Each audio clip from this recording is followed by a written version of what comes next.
त्या पहिलीचं उत्तर आहे लहान मिरचीची बहीण मोठी मिरची. चलो ही बनवायचं मला चॅलेंज दिलं आहे.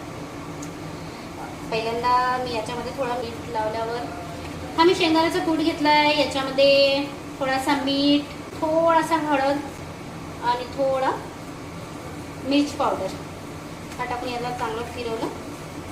आता हा सगळा मसाला या मिरचीत भरायचा. म्हणजे ही मिरची घेतली, ते धुवून मस्त घेतलं, त्याचा पोट कापला असा आणि पोटमध्ये असं छानसं मिश्रण भरलं. बघा दिसतंय ना मस्त. याला याच्या पोटात मसाला भरून याला सजवलं. ओके, सो या मिरच्या रेडी झाल्यात. आता याला तळून घेते. असं मीठ जो पुरलेला जो मसाला होता ना तो मी पूर्ण टाकून घेतला याच्यामध्येच. आणि टँडरँग या मिरच्या.